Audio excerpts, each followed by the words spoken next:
What's up, guys? It's Nate here again with another paintball marker review. If you've seen any of the other ones that I've done, I basically have a scale, 10 categories, and I rate them 0 through 10. And at the end you get a number out of 100 to kind of gauge the markers on some of the other markers I review and compare them. So, you definitely want to watch the full review though, because some of the stuff might not matter to you, or you might not agree with me on some of the categories. So a lot of it is personal preference, especially with all these high-end guns. So, this one is the Bob Long G6R. This is the OLED version of it. First category is packaging. Now, I got this marker used, and I didn't get a case with it. I know a few people have bought them, and they've gotten, you know, it's just a box, and there's no case, no soft case, nothing like that.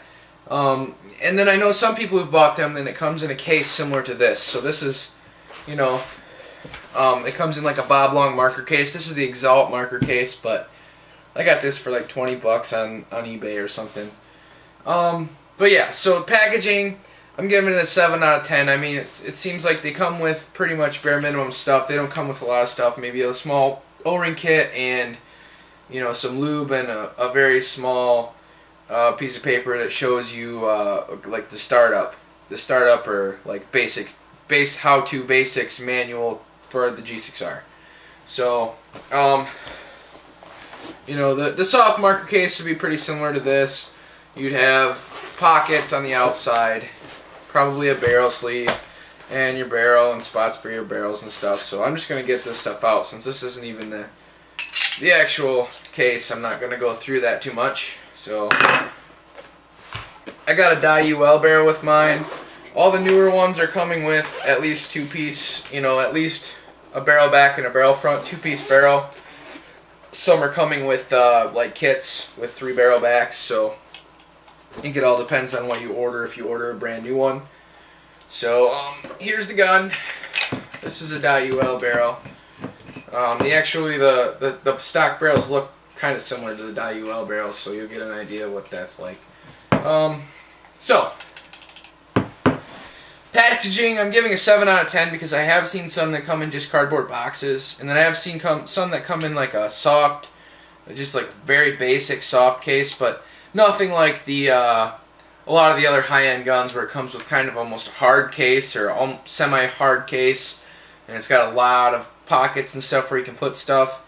The G6R has basically just come with a very minimal packaging and case. So, let's see. Packaging is 7 out of 10. Looks, my opinion, this marker is beautiful. If I can get it closer here. I'm giving the looks a 10 out of 10. Straight up. I love the way these things look. I was a fan of the 2005, 2002, 2005 Intimidators. I was a huge fan of those back when they were around. So this is like kind of like an updated version of that, the way it looks and stuff. And I just love the way that it looks.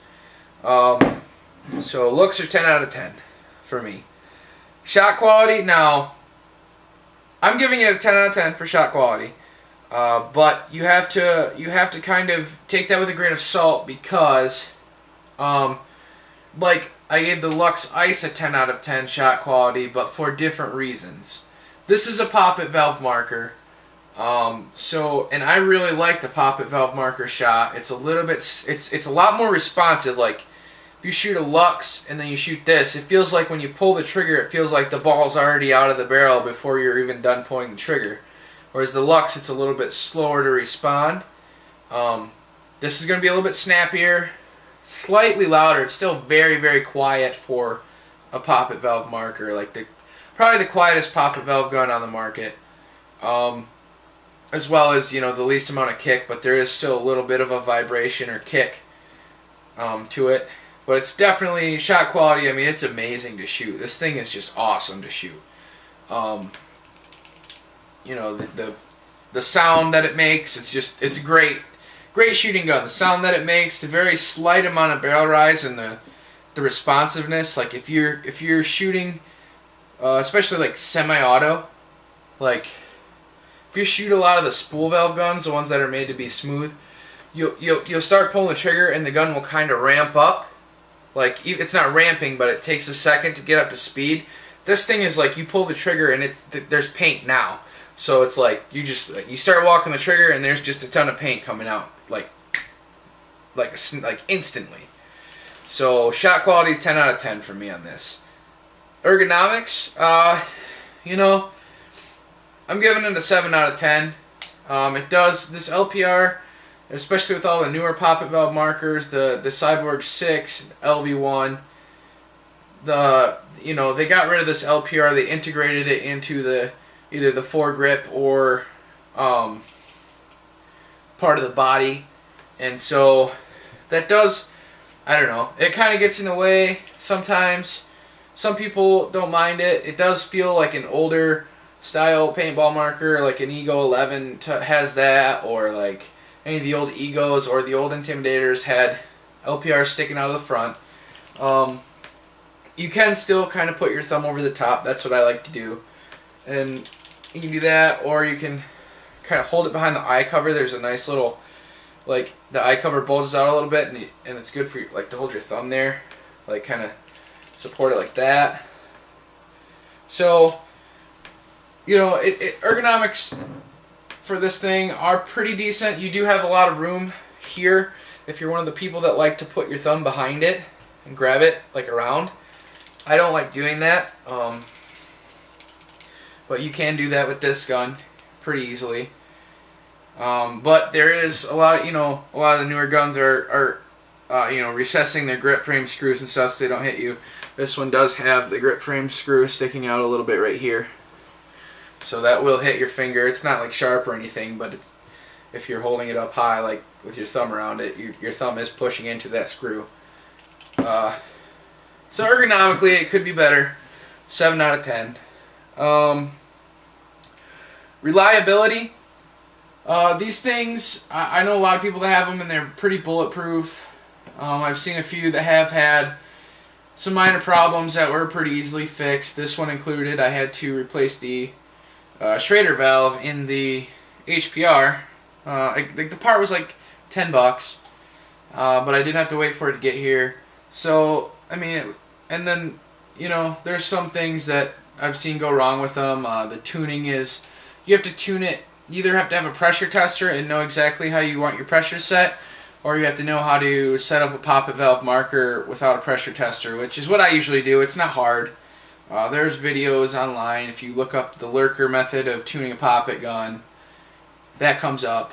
It's pretty simple, but again, it's easy to get out of whack. So like, you set it up for one day and it's 80 degrees out nice, and then you go to play the next weekend and it's like, you know, 40 degrees or 45 degrees and it's raining and shit.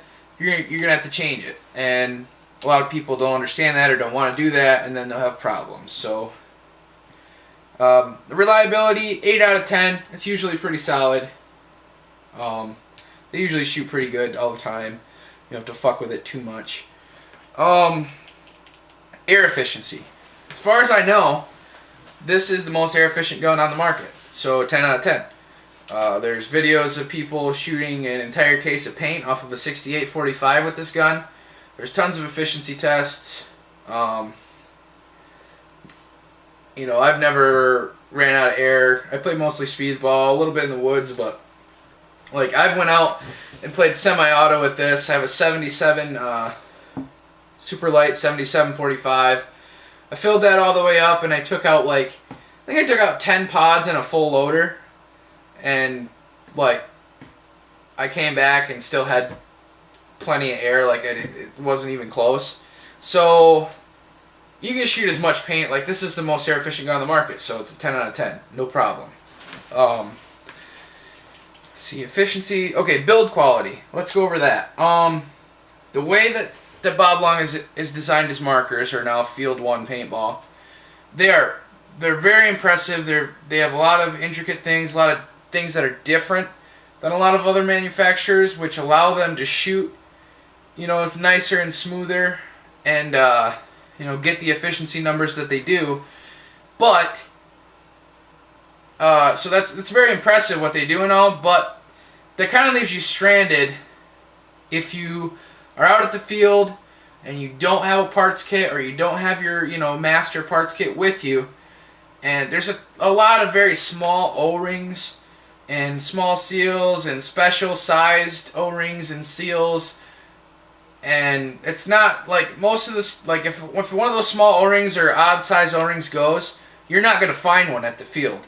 Like, unless you luck out, there's another guy with a G6R who did bring his master parts kit, you're screwed. Like, at my field, nobody shoots Bob Long. Like, around me, it's all Planet Eclipse and die. So nobody shoots Bob Long. So if you need an O-ring for the back cap, for instance, is a really thin, kind of a weird size, and that, you know, you take your ram out to clean it and put it back in, and that rips, you're done for the day. The gun's out of commission. So that's something I think they could improve somehow, is use more standard seals, because, you know, that's not good. And also, I've seen G6Rs, actually, I had one before, where the guy who sold it to me was kind of shady, and he gave me the G6R, and he didn't tell me that the eye covers were stripped out. And when you look at the eye cover screws, they're really small screws. The threads are really, really fine, and then the hole that it goes into only has maybe a 32nd of metal around it, so you can't even like drill it and tap it big or anything. Like, it was like the guy tried to JB weld them on, and that didn't work, and then I tried to like tap it and it didn't work. It was just a pain. So I think they could improve some of that. Even if, like, this is, I think, the lightest or the second lightest gun on the market, I would gladly have this gun be 4 ounces heavier or 5 ounces heavier, or whatever it takes, and have it solid. Like, have the eye cover screws bigger, have, you know, get rid of all the weird sized O-rings and stuff like that, and just build it more stout, in my opinion, would be great. Not saying that it's not. It's a very solid gun, but, you know, those weird size O-rings and stuff, and the tiny screws in a lot of the places, you know, for that I'm only giving the build quality a 7 out of 10. And all the new high-end guns have a wireless frame to body connection, so you don't got to worry about pinching your eye wires and pinching this and pinching that if you got to take all that apart, or, you know, ripping the wires out or anything. This one doesn't have that, so you got to be very careful when you take it apart, put it back together, the wires and stuff. So for those reasons, it's only getting a 7 out of 10 for build quality. Serviceability,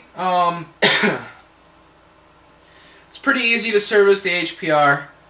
The LPR does need a big Allen wrench to twist it apart to get the piston out to service it. The bolt, you know, is obviously a standard poppet valve marker bolt. You just pop it up and slide it out. The ram, I think they could have done something cool with this. All the spool valve markers have, including Bob Long's, have push button. Like, you push the button and the back cap comes off pretty easily. I think they could have done that with this very easily. So, but no, it's got an Allen wrench. You got to find the right Allen wrench, unscrew it, take it off to get the ram out and grease the ram. None of it's really that hard, but they could have improved it. They could have made a lot more toolless. So for that reason, serviceability is getting a 7 out of 10.